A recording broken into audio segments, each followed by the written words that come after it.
Hi, my name is Sherry Botello. This is my final project for MBA 690, and I did it on United Healthcare. I'm sure a lot of you are familiar with this insurance company. Some facts about the insurance company: they were founded in 1977. They serve 130 million people. 6 million of those are on medical plans, 2 million on dental, and Medicare makes up about 40% of their customer base. They have 55 hospitals and 275 clinics and outpatient centers, and they are located in 130 countries and have 285,000 employees.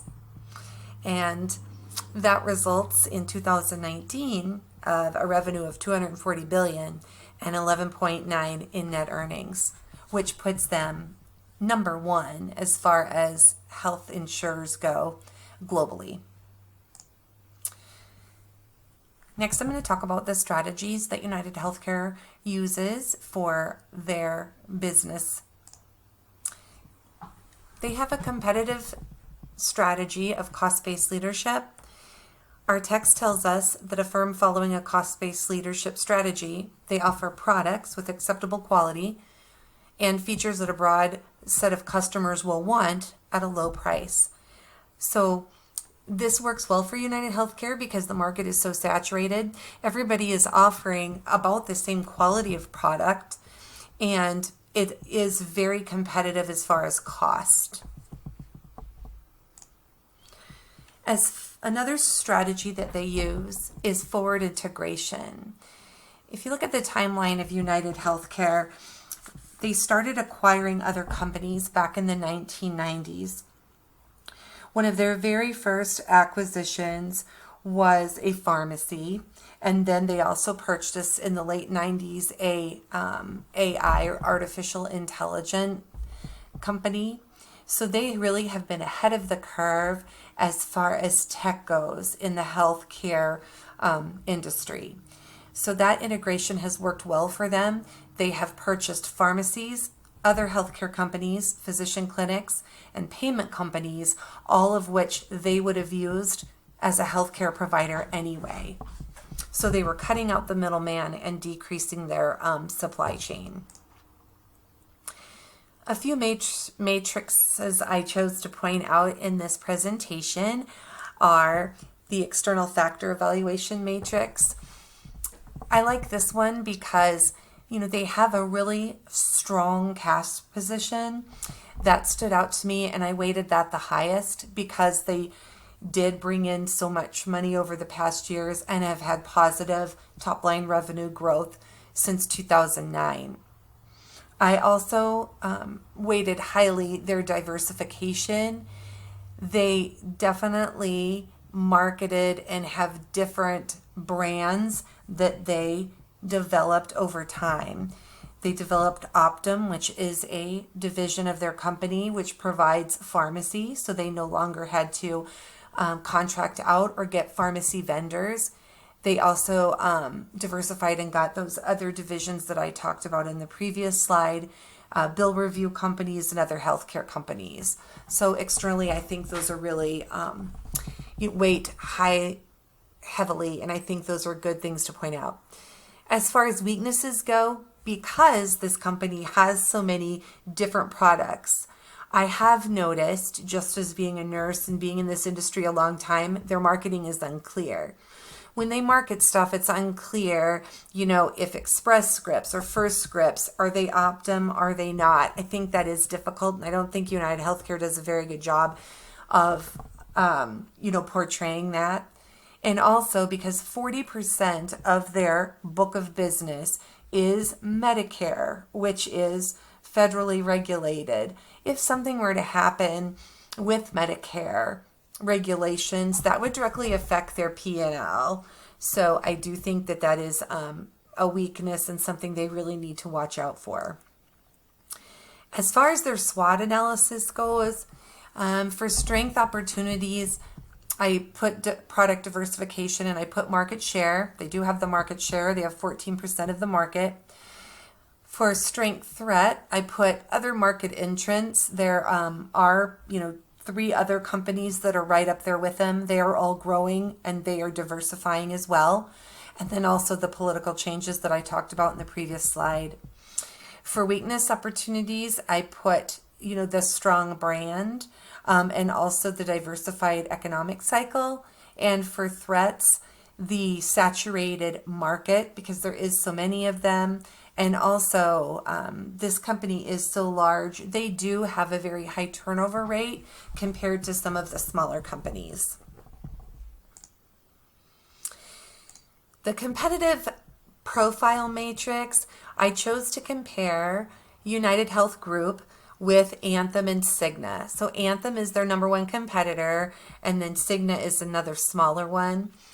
What really stuck out to me on this is I weighted very highly the innovation that United Health Group has.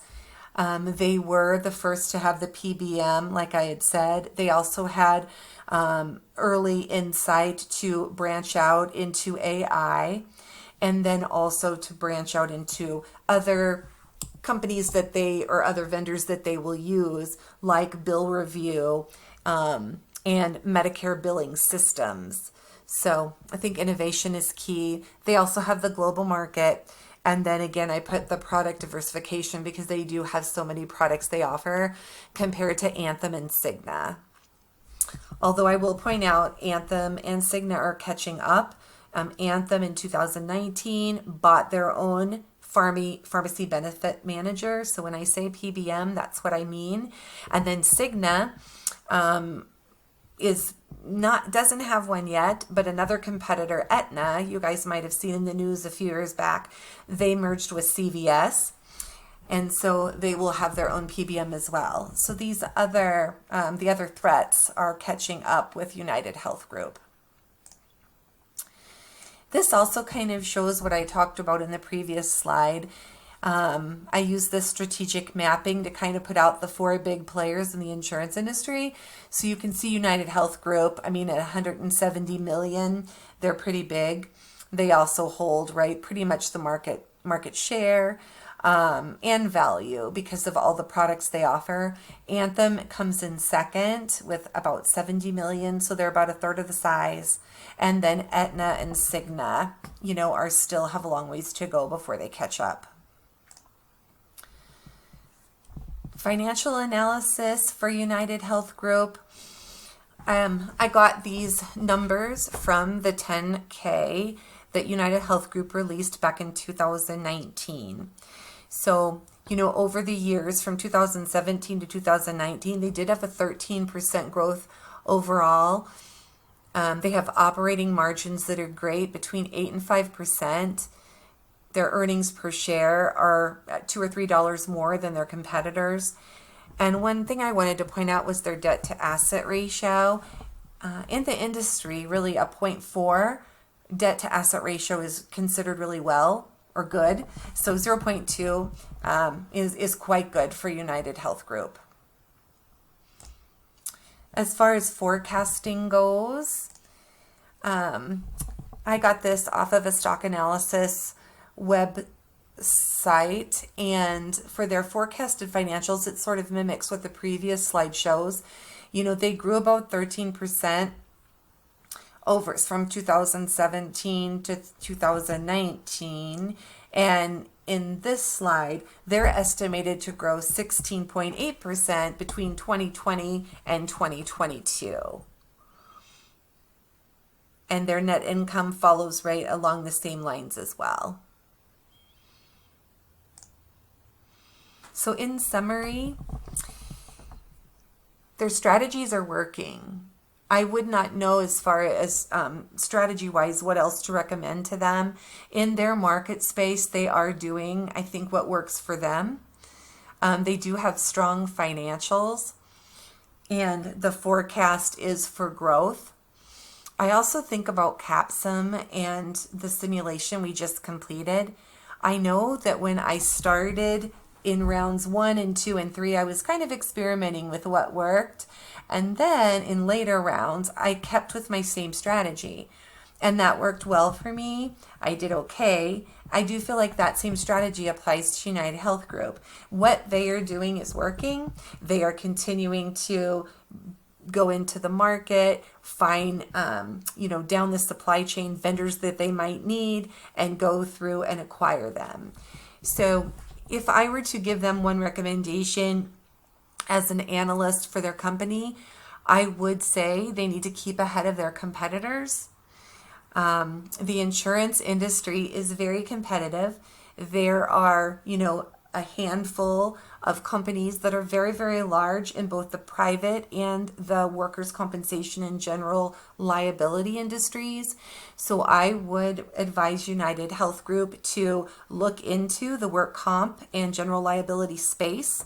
That is one space that healthcare insurance has not tapped into, and that would be my recommendation for them to move ahead of their competitors and try and either purchase a large TPA or insurance carrier like Sedgwick or Gallagher Bassett, or come up with a way to brand their own line of work comp insurance and general liability to get a competitive advantage over the other insurance carriers. That is the end of my presentation.